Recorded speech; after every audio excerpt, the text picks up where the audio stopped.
할렐루야. 온라인으로 수요 예배 함께 하시는 성도 여러분들 주님의 이름으로 사랑하고 환영합니다. 우리와 함께 하시는 주님께 이 시간 함께 기쁨으로 찬양하시겠습니다.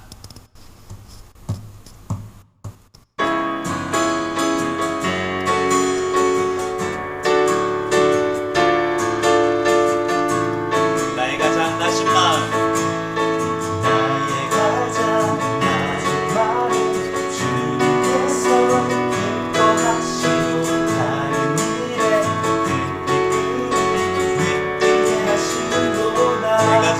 무력할 때 주님에게 되시고 아름다운 하늘나라 내 맘이 되시도다. 우리에게 축복하신 하나님 사랑 낮은 자를 높여주시고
감사함의 평안을 간구함의 하나님 알도록 하셨네.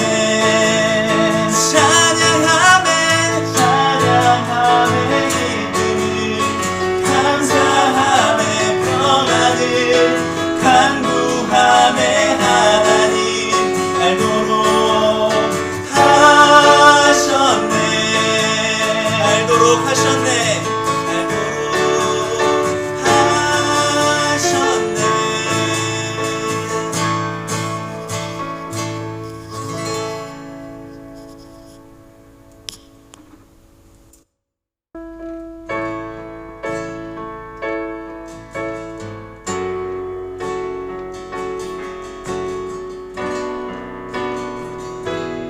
하나님의 사랑을 사모하는 자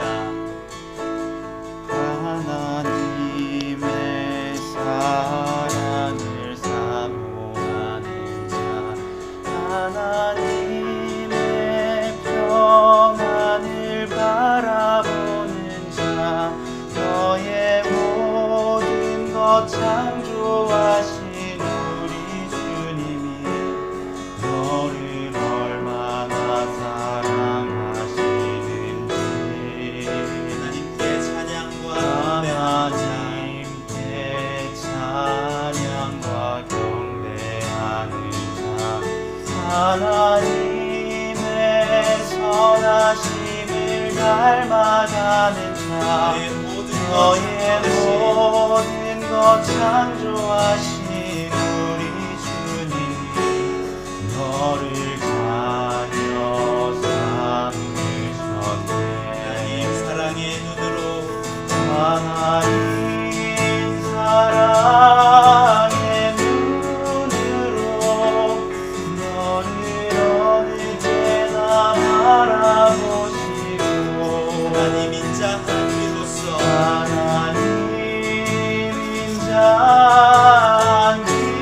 한비로서 언제나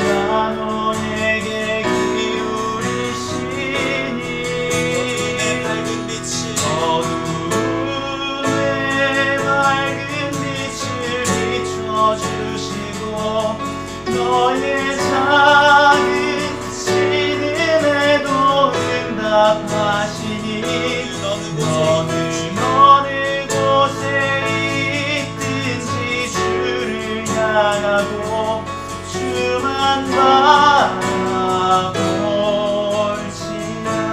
하나님 사랑의 눈으로 하나님 사랑의 눈으로 너를 어느 때나 바라보시오. 하나님 인자한 이로써 하나님 인자한 그로서 언제나 너에게 기울이시니 어둠에 밝은 빛을 비춰주시고 너의 작은 신음에도 응답하시니 너는 어느 곳에 있든지 주를 향하고 주만 바라볼지라.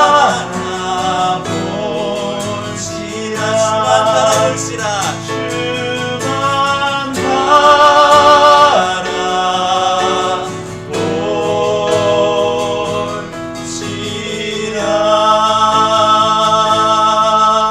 바라볼지라.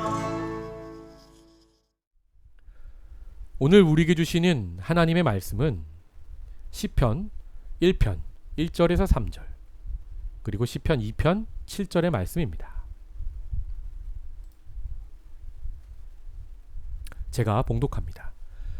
복 있는 사람은 악인들의 꾀를 따르지 아니하며 죄인들의 길에 서지 아니하며 오만한 자들의 자리에 앉지 아니하고 오직 여호와의 율법을 즐거워하여 그의 율법을 주야로 묵상하는도다. 그는 시냇가에 심은 나무가 철을 따라 열매를 맺으며 그 잎사귀가 마르지 아니함 같으니 그가 하는 모든 일이 다 형통하리로다.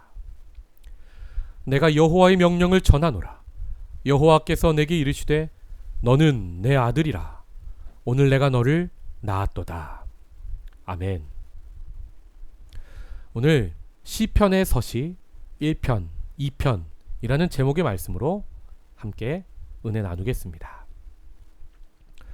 여러분은 가장 좋아하는 시, 눈 감고도 외울 수 있는 시가 있으십니까?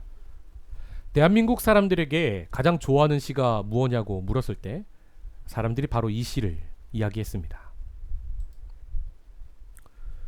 죽는 날까지 하늘을 우러러 한 점 부끄럼이 없기를 잎새에 있는 바람에도 나는 괴로워했다. 별을 노래하는 마음으로 모든 죽어가는 것을 사랑해야지. 그리고 나한테 주어진 길을 걸어가야겠다. 오늘 밤에도 별이 바람에 스치운다. 이 시는 윤동주 시인의 서시입니다. 이 서시는 윤동주 시인의 유고 시집이었던 하늘과 바람과 별과 시라는 시집의 맨 앞에 제목도 없이 적어놓은 시로 후대의 사람들이 이 시집 맨 앞에 있다 하여 서시, 처음 되는 시라 하여 서시라 부르게 되었습니다. 이 서시는 시 자체로 아름다운 하나의 시이면서 동시에 윤동주 시인의 시집 전체를 바로 이 관점으로 읽어라 하는 해석의 열쇠를 제공해주는 시이기도 합니다. 우리가 서시를 시집 전체의 서문으로 읽으면 윤동주 시인이 잎새에 있는 바람에도 괴로워하는 상황에서 이 시들을 썼다는 것을 알게 됩니다. 시인의 생애를 살펴보면 나라에 대한 걱정, 가정에 대한 걱정, 하숙집을 옮겨야 하는 상황 등으로 무척 괴로워했음을 알게 됩니다. 특히 나라가 일본에 넘어가게 되는 상황에서 청년 지식인 또 그리스도인으로서 자신이 어떻게 살아가야 할지 그가 무척이나 괴로워했음을 알 수 있습니다. 그런 상황에도 시인이 죽어가는 모든 것을 사랑하며 자신에게 주어진 길을 걸어가겠다는 의연한 다짐으로 이 시들을 썼음을 우리가 알게 됩니다. 성도 여러분, 제가 시편 전체 설교를 하기 전에 이렇게 먼저 서시를 말씀드리는 이유를 혹시 아시겠습니까? 시편은 150개의 시로 이루어진 시집인데 그 중에 1편과 2편이 바로 시편 전체의 서시 역할을 하고 있다는 것을 말씀드리기 위해서입니다. 시편 1편과 2편은 그 자체로 독립적으로 아름다운 시이면서 동시에 시편 전체의 서시, 즉 서론의 역할을 담당하고 있습니다. 우리가 시편 1편과 2편을 잘 살펴보게 되면 시편 전체를 어떻게 읽어야 할지를 우리가 알게 되는 것입니다. 그래서 여기서 먼저 시편 전체의 구성을 잠깐만 살펴보고 1편과 2편 말씀을 드리겠습니다. 먼저 시편을 보면 이스라엘 백성이 하나님의 말씀을 붙잡고 어떻게 신앙생활을 해왔으며 어떻게 어려운 상황을 헤쳐나왔는지가 생생하게 기록되어 있습니다. 시편이 150개의 시, 5권의 책으로 모아진 것은 바로 바벨론 포로기 때였습니다. 즉 이스라엘은 나라가 망하고 자신들은 적에게 포로로 끌려가는 가장 어려운 고난 상황 속에서 그동안 노래로 또 글로 전승되었던 많은 하나님을 향한 시들을 모아서 하나의 시집으로 완성했었던 것입니다. 특히 그들이 시편을 5권의 책으로 모은 이유는 무엇일까요? 그것은 바로 그들이 성경에서 가장 권위 있다고 생각하던 모세오경의 5권의 분류를 따라 그렇게 시들을 5권으로 분류해서 모은 것을 알 수 있습니다.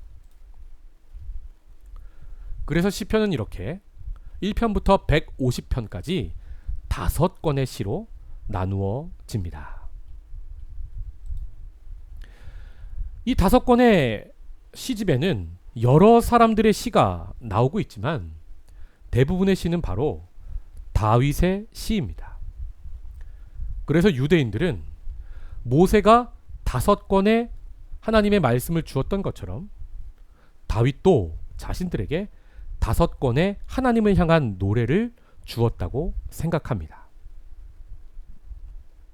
시편이 워낙 방대하기에 오늘은 41편까지 시편 1권의 대략적인 흐름과 또 시편에서 서문 역할을 하는 1편과 2편까지만 먼저 살펴보겠습니다. 우리가 시편 1편, 2편을 서시로 보게 되면 시편 1권은 3편부터 41편까지가 됩니다. 윤동주 시인의 서시가 제목이 없었지요. 그래서 후대 사람들이 서시라는 제목을 붙였지요. 그것처럼 재미있는 상황이 놀라운 것은 시편의 1편과 2편을 처음을 보시면 제목이 없습니다. 3편부터 제목이 나옵니다. 3편의 제목은 어떻습니까? 다윗이 그의 아들 압살롬을 피할 때 지은 시. 34편의 제목은 다윗이 아비멜렉 앞에서 미친 채 하다가 쫓겨나서 지은 시. 이렇게 3편부터 41편까지 서시를 제외하고 대부분은 제목이 있는데 다윗이 지은 시임을 우리가 알 수 있습니다. 이렇게 시편 1권은 대부분이 바로 다윗의 첫 번째 시집 모음입니다. 다윗은 30세의 왕이 되기 전까지 10여 년의 시간을 광야에서 연단받은 사람이죠. 바로 시편을 편찬하던 사람들이 그렇게 다윗처럼 어려움을 겪고 있는 상황에서 하나님의 말씀을 모았음을 1권을 보면 우리가 알 수 있는 대목인 겁니다. 그래서 이번 주, 다음 주 해서 시편 1권을 우리가 함께 묵상하고 통독하면서 한번 다윗의 심정이 되어서 또 그 다윗의 시를 1권으로 모았던 유대인 포로 공동체의 상황을 묵상하면서 읽으면 골방에서 깊은 묵상을 하게 될 것입니다. 시편에 처음 위치한 1편과 2편은 시편 전체의 서시라 제가 말씀드렸지요. 그래서 서시를 잘 읽게 되면 시편 전체를 우리가 어떻게 읽어야 하는지 그 가이드라인을 우리가 배우게 됩니다. 먼저 시편 1편은 악인이 형통하고 의인이 고난받는 상황 속에서 진정 복 있는 사람은 어떤 사람인지를 말씀하고 있습니다. 시편 1편 1절. 복 있는 사람은 악인들의 꾀를 따르지 아니하며 죄인들의 길에 서지 아니하며 오만한 자들의 자리에 앉지 아니하고. 이 말씀은요, 악인들이 지금 눈앞에서 형통한 상황, 의인들은 고난받는 상황을 우리에게 암시하고 있는 겁니다. 악인들은 이렇게 늘 꾀를 냅니다. 즉 생각이 어떻게 하면 내가 부귀영화를 누릴까? 어떻게 하면 내가 하나님의 자리에 앉을까? 어떻게 하면 이웃은 어떻게 되든 상관없이 나는 잘 먹고 잘 살 수 있을까? 늘 이게 악인의 꾀입니다. 그래서 그들의 삶의 길에서 하나님의 길이 아닌 그들은 늘 죄인의 길을 걷게 됩니다. 그리고 그 길 끝에는 결국 오만한 자들의 자리가 그들을 기다립니다.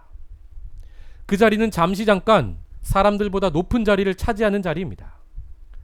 의인들보다 더 높은 자리를 차지하고 의인들보다 더 악인들이 형통하는 것 같지만 그들이 앉은 그 길 끝에 오만한 자들의 자리는 어떤 자리입니까?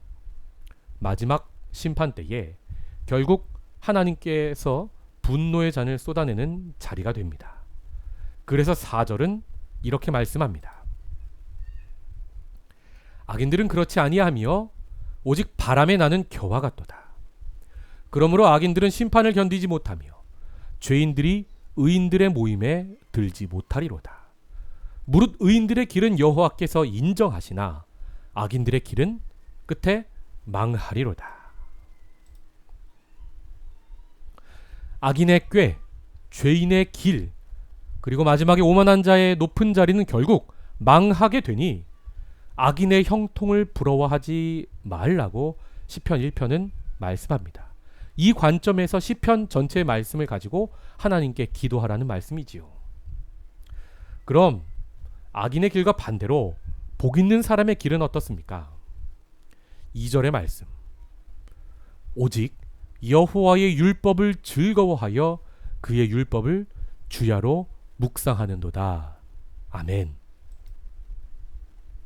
복 있는 사람은 악인의 꾀를 따르지 않고 말씀을 주야로 묵상하게 됩니다. 그래서 복 있는 사람은 죄인의 길을 걷지 않고 예수님처럼 말씀 따라 좁은 길을 걷게 됩니다. 그래서 결국 복 있는 사람은 교만한 자들의 자리에 앉지 않고 낮은 곳에 임하시는 주님 마음 알고 주님처럼 늘 섬기는 자리, 십자가의 자리로 나아가게 됩니다. 그러면 그에게 어떤 은혜가 임하게 됩니까? 본문 3절의 말씀. 그는 시냇가에 심은 나무가 철을 따라 열매를 맺으며 그 잎사귀가 마르지 아니함 같으니 그가 하는 모든 일이 다 형통하리로다. 밤낮을 가리지 않는 말씀 묵상은 우리를 시냇가에 심은 나무가 되게 합니다. 즉 하나님께서 말씀 묵상하는 우리에게 끊임없이 마르지 않는 생수를 공급해 주셔서 추수 때에 풍성한 열매를 맺게 됩니다. 그리고 여름에도 우리들의 잎사귀가 마르지 않아 우리 곁을 지나가는 나그네 같은 자들에게 쉴 수 있는 그늘을 제공해 주는 인생이 되게 됩니다. 그리고 그가 하는 모든 일은 형통하게 됩니다. 먼저 이 말씀에서 추수 때는 언제고 열매는 무엇입니까? 예수님은 이렇게 말씀하십니다. 나는 포도나무요 너희는 가지라. 그가 내 안에 내가 그 안에 거하면 사람이 열매를 많이 맺나니 나를 떠나서는 너희가 아무것도 할 수 없음이라. 사람이 내 안에 거하지 아니하면 가지처럼 밖에 버려져 마르나니 사람들이 그것을 모아다가 불에 던져 사르느니라. 이 말씀에서 내 안에 있다는 것은 즉 말씀 안에 거한다는 것을 표현하는 겁니다. 주님이 이 땅에 다시 오실 때가 바로 추수 때입니다. 그리고 우리는 가지고 우리가 맺게 되는 열매는 무엇입니까? 농부이신 하나님이 원하시는 성령의 9가지 열매, 빛의 열매, 회개에 합당한 열매, 또 서로 사랑의 열매입니다. 농부가 농사 짓는 이유는 하나입니다. 바로 열매를 거두기 위해서입니다.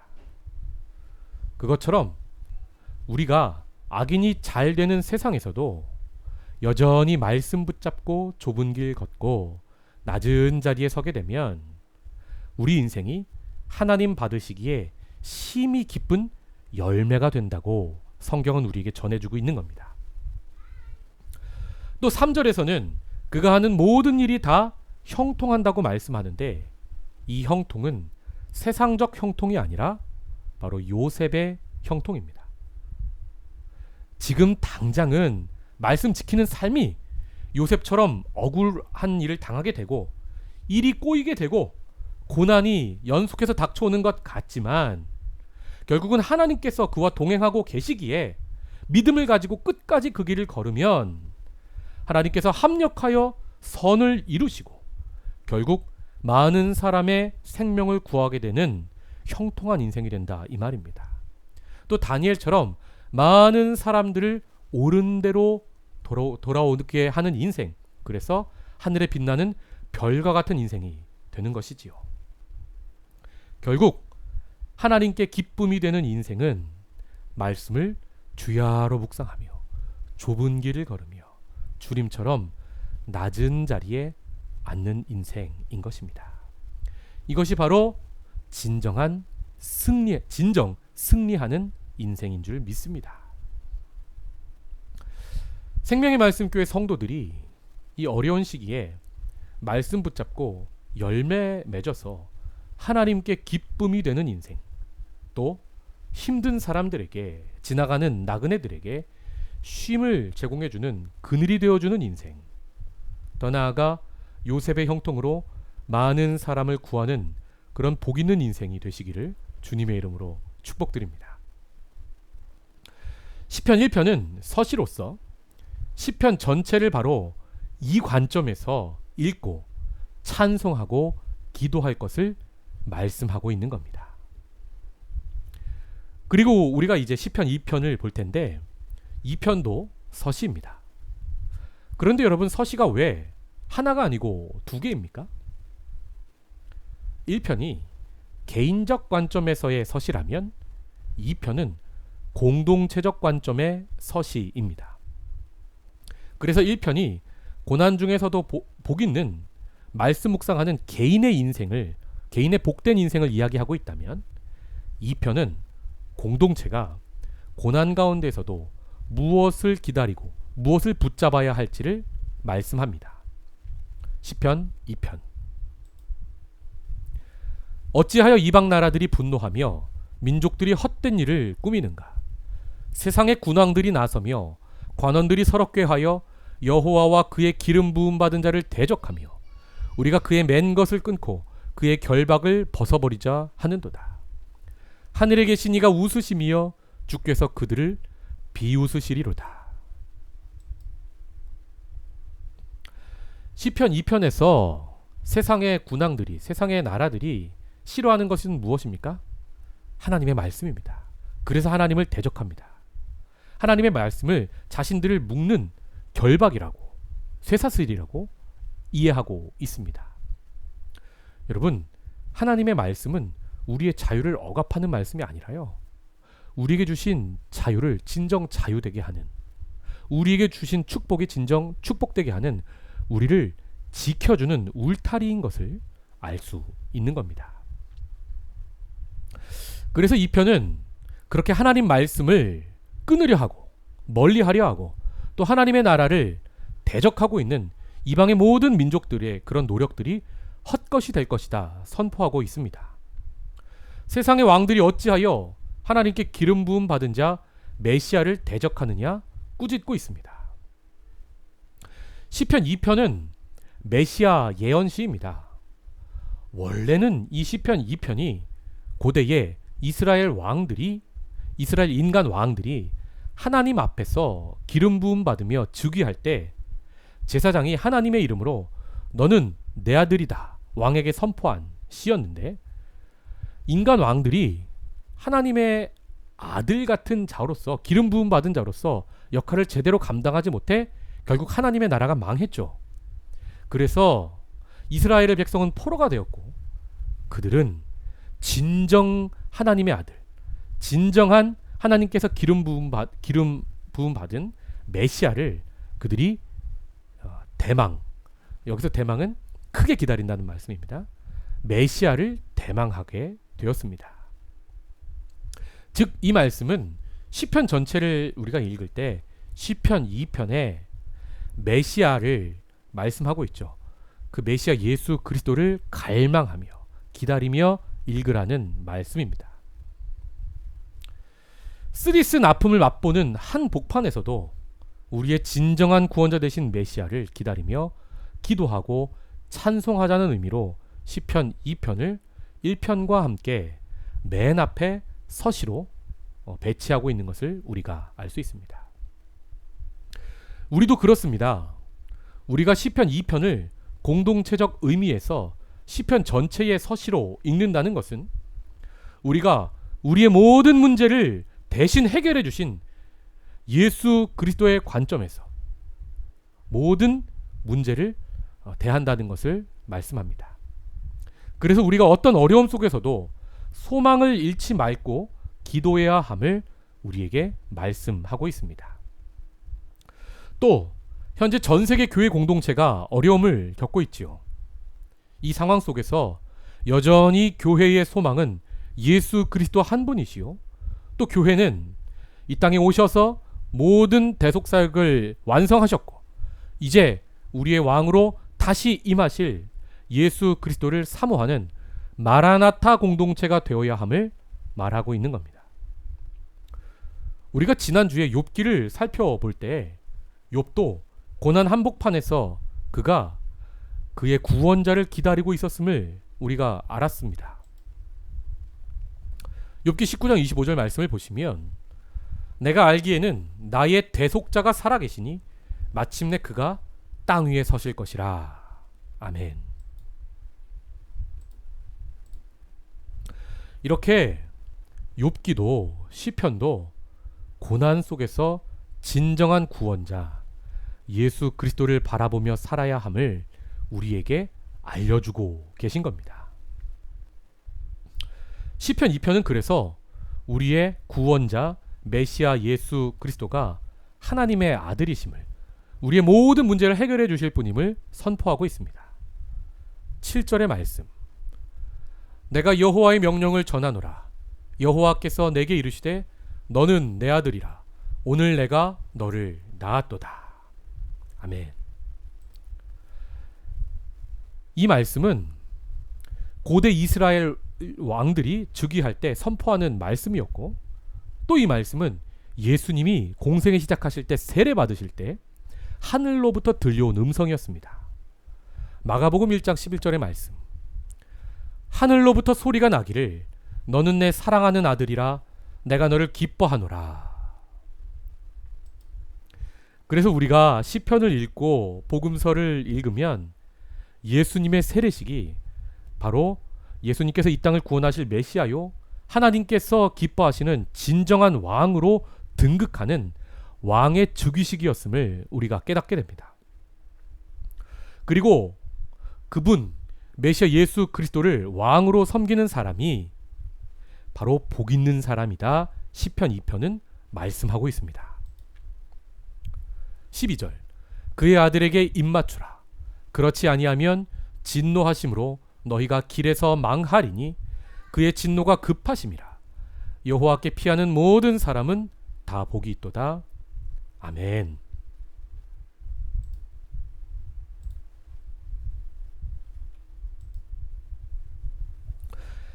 여기서 그의 아들에게 입맞추라는 말씀은 왕 대신 예수께 무릎 꿇고 그 손에 입맞추는 것을 의미합니다. 이 행동은 우리가 왕의 백성임을 하나님 앞에 인정하는 것이고 그분의 통치를 받고 사는 사람이라는 것을 뜻하는 행동입니다.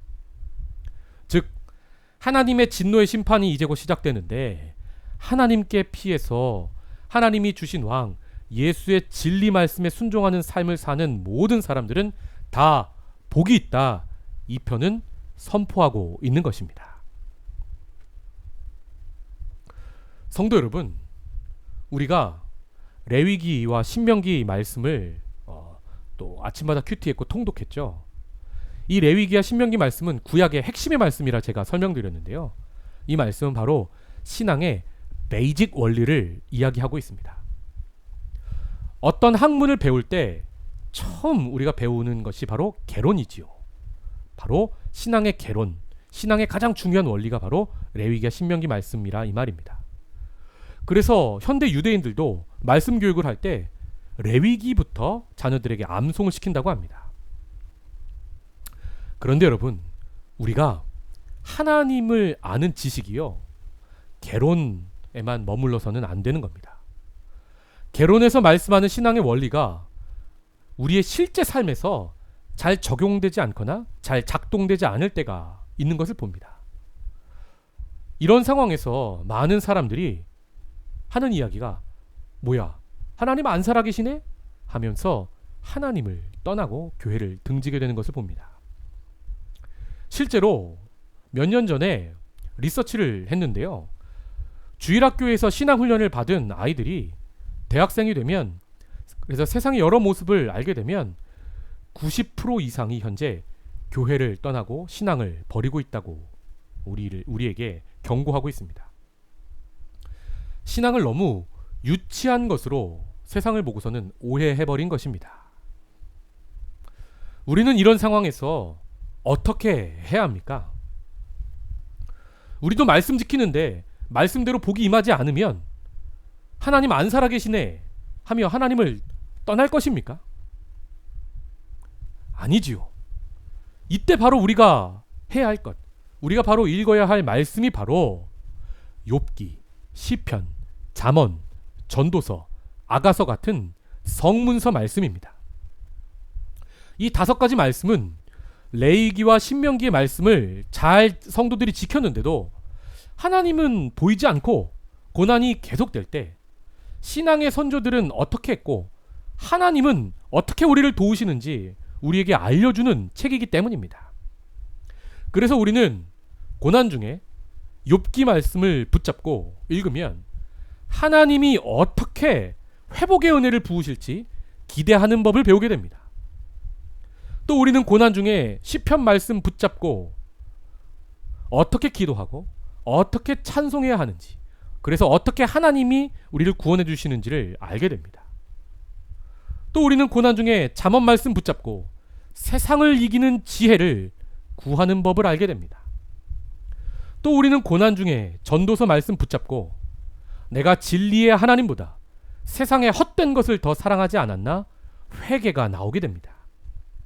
또 우리는 고난 중에 아가서 말씀 붙잡고 자신의 신부 되신 교회를 예수님이 얼마나 지금도 뜨겁게 사랑하고 계시는지를 깨닫고 우리가 잃어버렸던 첫사랑을 회복하게 됩니다. 성도 여러분, 저는 이 고난의 시기에 싱가포르에서 여러분을 만나 하나님의 말씀을 대언할 수 있어서 얼마나 감사한지 모릅니다. 우리가 이렇게 고난 중에 욥기를 통독했고 이제 시편을 통독하게 되는데, 이 시편을 읽으면서 우리가 문제보다 크신 하나님을 만나는 은혜가 있기를 축복합니다. 우리가 오늘 시편 1편과 2편을 시편의 서시로서 읽었는데 이 말씀의 원리를 마음에 새기고 고난 가운데 시편을 묵상해 나아가기 원합니다. 그래서 시편 1편의 말씀처럼 말씀을 주야로 묵상해서 시냇가에 심은 나무처럼 하나님이 끊임없이 공급하시는 생수를 받아 누려서 가뭄 속에서도 풍성한 열매 맺는 성도님들 되시기를 축복합니다. 풍성한 잎이 있어서 쨍한 햇볕에 힘들어하는 객들에게, 나그네들에게, 이웃들에게 쉼터, 그늘을 제공할 수 있는 인생이 되기 원합니다. 또 시편 2편의 말씀처럼 고난 중에도 우리의 진정한 왕 대신 예수님께 피하는 우리 되기 원합니다. 그럴 때 바로 3편부터 시작되는 시편, 다윗이 한 고백이 비로소 우리의 가정에서도, 우리의 영혼에서도, 우리의 공동체 속에서도 터져 나오게 될 것입니다. 마지막으로 시편 3편 6절의 말씀을 함께 읽고 마치겠습니다. 천만인이 나를 애워싸 진친다 하여도 나는 두려워하지 아니하리이다. 아멘. 기도하겠습니다. 하나님, 천만인이 에워싸 진친 것 같은 상황 속에서도 두려워하지 않을 수 있는 방법은 무엇입니까? 말씀을 주야로 묵상하는 것입니다. 우리의 진정한 대속자 하나님의 아들 예수 그리스도께 피하는 인생이 되는 것입니다. 하나님, 이 시편 1편과 2편의 말씀을 서시로 붙잡고 우리가 시편 말씀을 묵상하며 하나님께 기도하겠습니다. 주여, 문제보다 크신 하나님을 우리가 발견할 수 있도록 은혜 허락하여 주시옵소서. 주님 오셔서 통치하시고 주님 오셔서 신부 되신 교회와 우리를 구원하심을 우리는 믿습니다. 주님, 우리의 노래의 제목이 되어주시고 우리의 기도의 응답이 되어주시니 감사합니다. 주님 홀로 높임 받으시고 이 고난 속에서 우리가 믿음 잃어가는 자들이 아니라 더욱 믿음이 굳건해지는 우리 되도록 복도하여 주시옵소서. 예수님의 이름으로 기도하옵나이다. 아멘. 고난 가운데 있는 이들을 위해 함께 기도하기 원합니다. 첫 번째, 개인의 삶을 위해 기도합시다. 고난을 겪을 때마다 말씀으로 힘을 얻어 주와 동행하는 우리가 되게 하소서. 둘째, 이웃을 위해 기도합시다. 사랑의 중보와 섬김으로 어려움에 처한 우리 이웃들이 힘을 얻고 하나님을 만나게 하소서. 셋째, 각 나라와 세계를 위해 기도합니다. 하나님의 은혜와 긍휼을 구합니다. 코로나19로 인한 어려움을 한 마음으로 극복하게 하소서. 넷째, 선교사역을 위해 기도합니다. 선교사역이 많은 어려움을 겪고 있습니다. 땅끝까지 복음이 증거되는 일이 멈추지 않도록 도와주소서. 특별히 우리 교회의 공식 선교사님, 후원 선교사님이신 우리 봉인남 선교사님을 위해서도 많이 기도해 주시기 바랍니다. 다섯 번째, 6월 2일부터 싱가포르의 서킷 브레이커가 단계적으로 해제됩니다. 하나님께서 함께 하셔서 싱가포르 사회가 속히 안정되게 하소서. 아멘. 이 기도 제목 먼저 찬양하고 기도 제목을 가지고 함께 기도하는 시간을 갖겠습니다.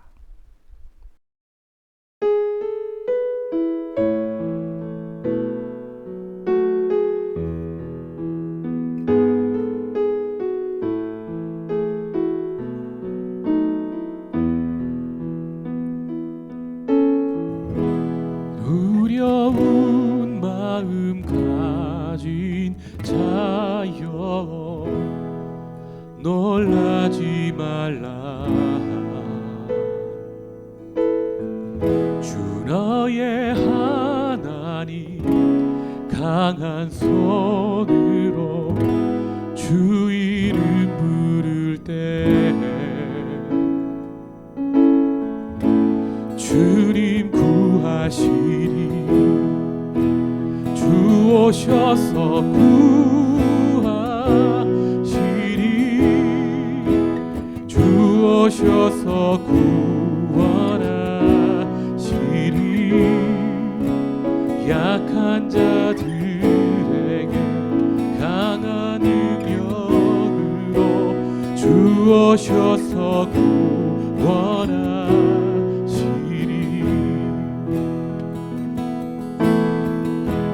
상한 마음 가진 자여 당황치 말라.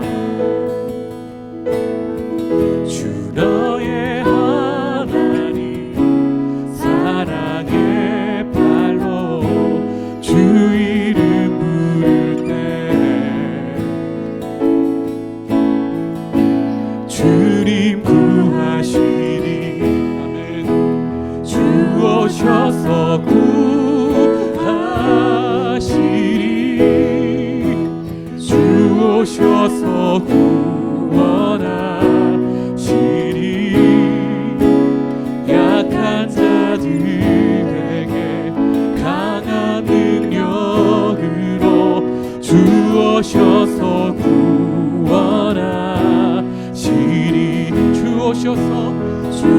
오셔서 구하시리 주 오셔서 구원하시리 눈을 들어보라 회복의 능력을 주 오셔서 구원하시리 He will come and save you He will come and save you Say to the weary one your God will surely come He will come and save you He will come and save you He will come and save you Lift up your eyes to Him you will arise again He will come and save you 주 오셔서 구하시리 아멘 주 오셔서 구원하시리 약한 자들 강한 능력으로 주 오셔서 구원하시리 아멘 주 오셔서 구하시리 아멘 주 오셔서 구원하시리 눈을 들어보라 회복의 능력을 주 오셔서 구원하시리 아멘. 사랑하는 성도 여러분, 오늘 말씀 붙잡고 함께 기도하기 원합니다.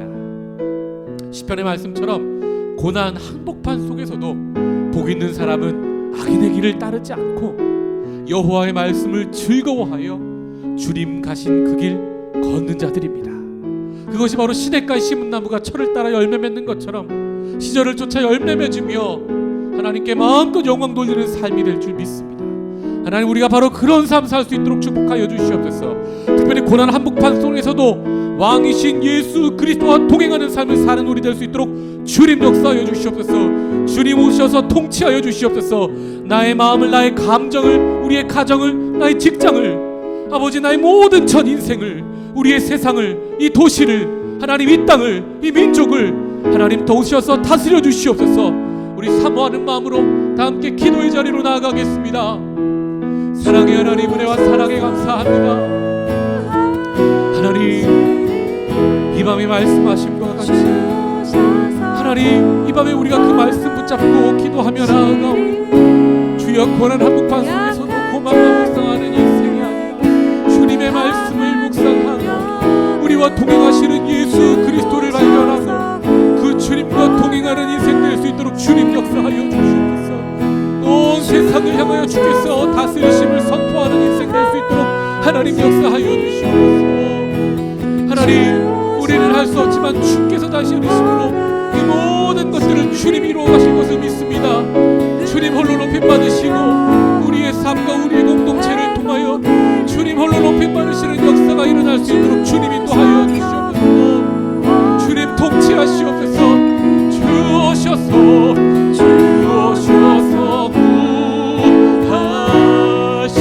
구하시리 주 오셔서 구원하시리 약한 자들에게 강한 능력으로 주 오셔서 구원하시리 주 오셔서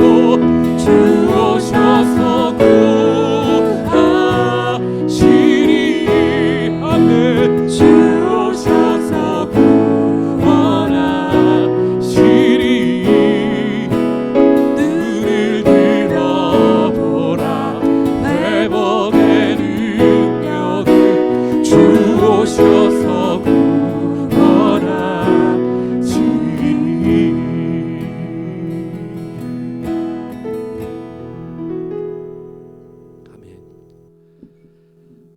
이제는 우리 구주 예수 그리스도의 은혜와 하나님의 사랑과 성령의 교통하심이 고난 한복판 속에서도 말씀 붙잡고 주님과 동행하기로 다짐하며 시냇가에 심겨서 살기로 소망하는 아름다운 주의 백성 위에 생수가 쏟아져 나오는 이 공동체 위에 우리의 가정 위에 간절한 삶의 자리자리들 위에 이제로부터 영원까지 함께 하시기를 간절히 축원하옵나이다.